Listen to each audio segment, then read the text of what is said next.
At the initiative of Pope John Paul II, on October the 27th, 1986, in Assisi, Italy, the first meeting of religions for the peace of the world took place.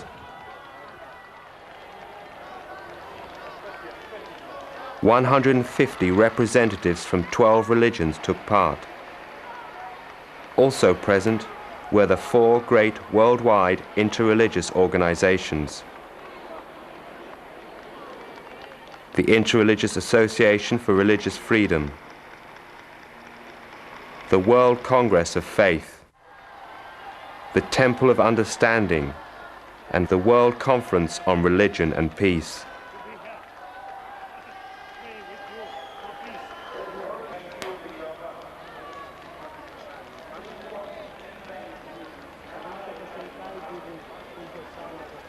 Present were Buddhists, Muslims, Aboriginals from Africa and America, Zoroastrians, Sikhs, Hindus, and Shintoists.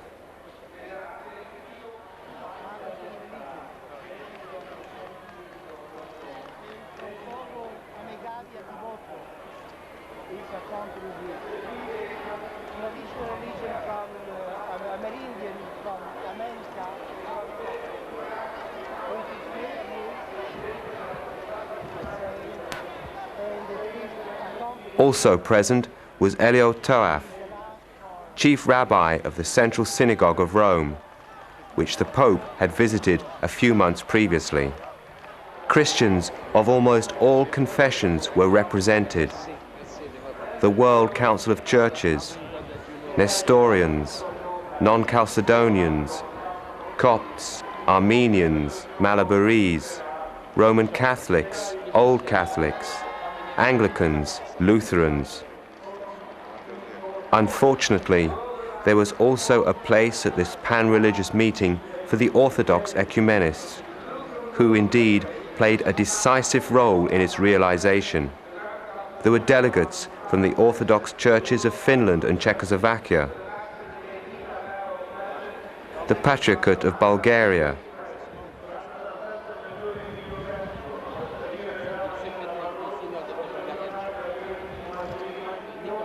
the Patriarchate of Romania,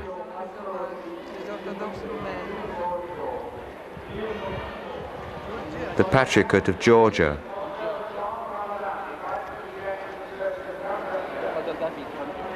the Patriarchate of Moscow,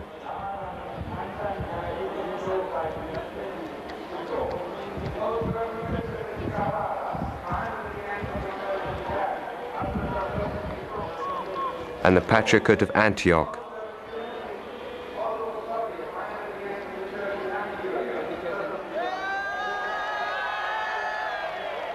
A special place next to the Pope was occupied by Archbishop Runcie, the presiding bishop of the Anglicans, and Archbishop Methodius of Thyatira, the representative of the Patriarchate of Constantinople.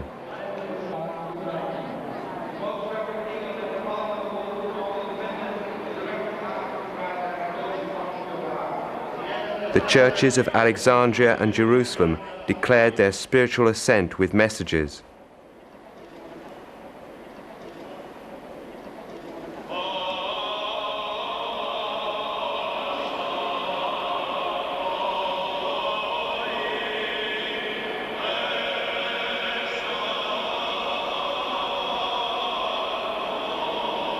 The Church of Greece, unfortunately, participated in a prayerful way with a well-known Byzantine choir from Athens, which chanted at the 3 main presentations at Assisi.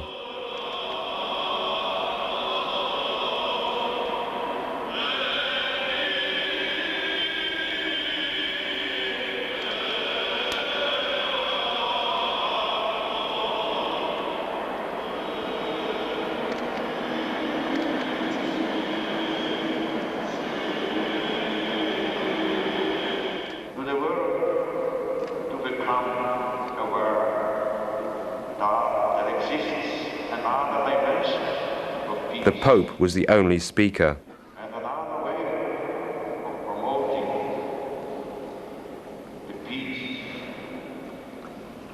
In his address, he equated the prayer of Christians to the true and only God with the prayer of all other religions.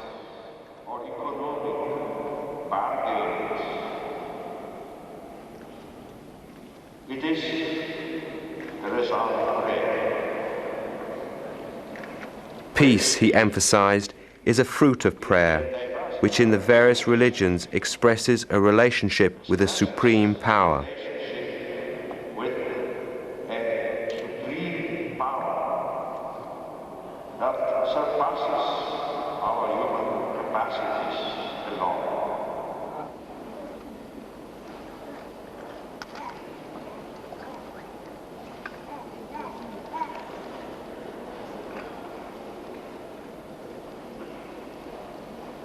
The Pope's speech was followed by silent prayer, joint prayer.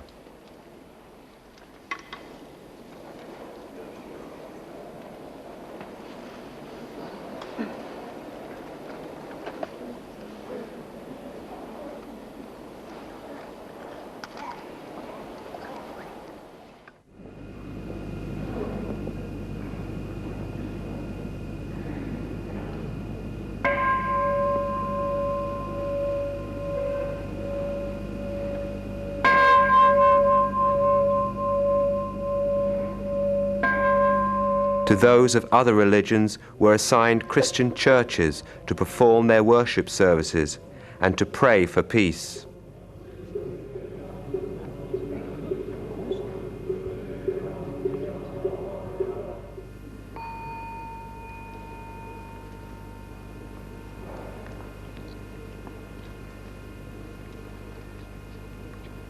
The Buddhists prayed in the parish church of St. Peter.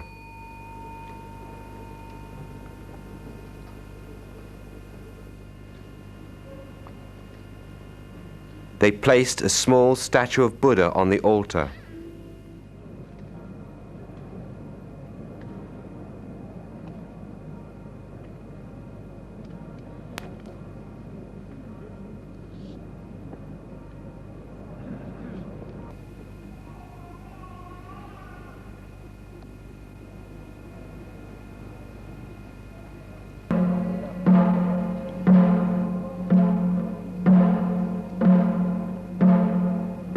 The Hindus assembled in the church of Santa Maria Maggiore.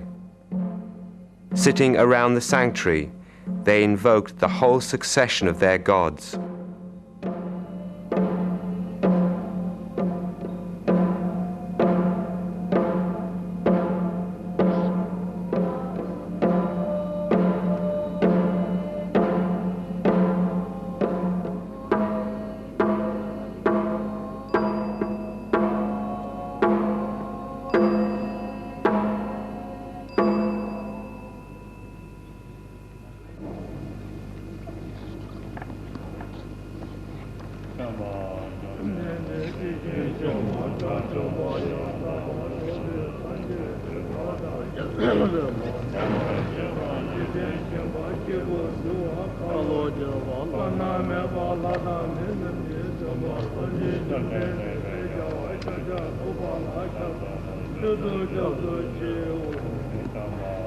The Muslims gathered in the monastery of St. Anthony. The Aboriginals of Africa prayed in the church of St. Gregory and prepared their peace pipes inside the sanctuary. The Shintoists were assigned to the Benedictine monastery.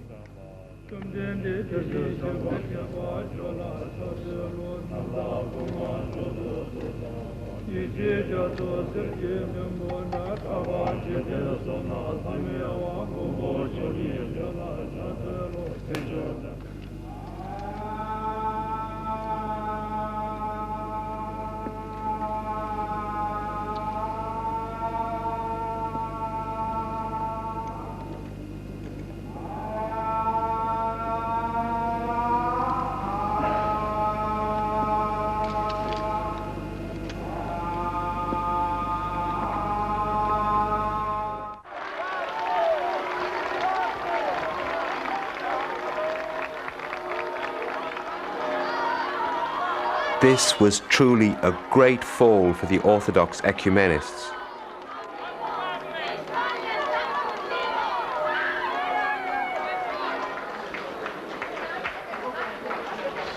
They were put on an equal level with the whole spectrum of Christian heresies and with the non-Christian religions.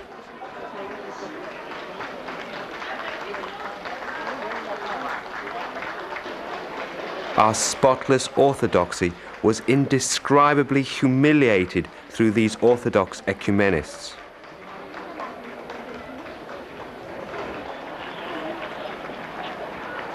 The Ecumenist journey, which began in 1920 with a proclamation of cooperation and with the hobnobbing of Orthodox and heterodox, has ended up in joint prayers with heathens to the supposed common Father. We are in fact here together to pray, and for no other reason than to pray.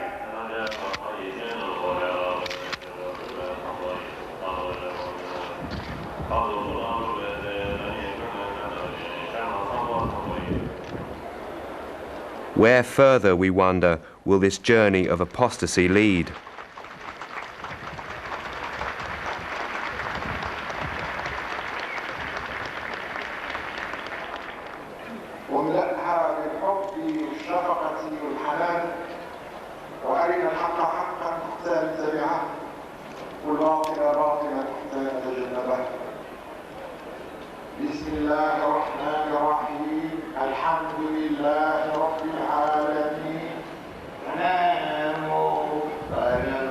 In Assisi, the establishment of a World Council of Religions was proposed, analogous to the United Nations organization, an organization which would be distinguished by its moral influence in matters of world peace and justice.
Is it possible that God should have heard these theatrical prayers and granted peace to the world?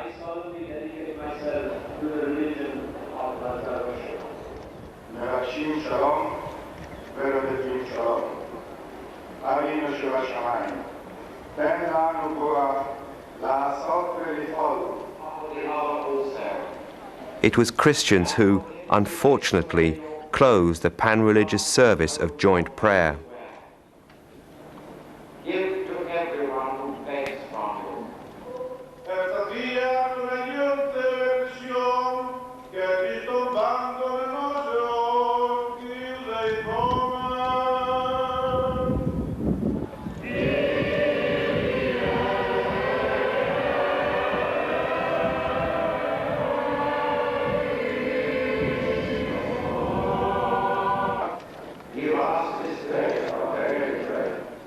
The Pope concluded this prayer to this supposed common Father with the Our Father.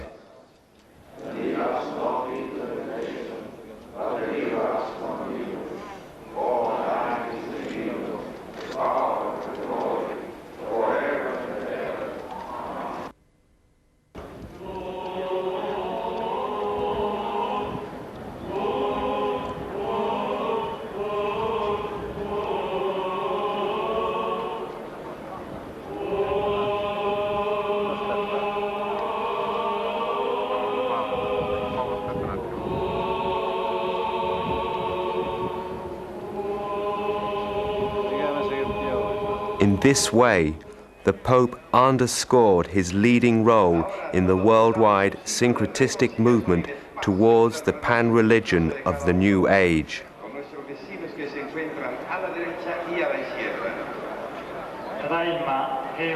This was truly a great fall for the Orthodox Ecumenists. But unfortunately,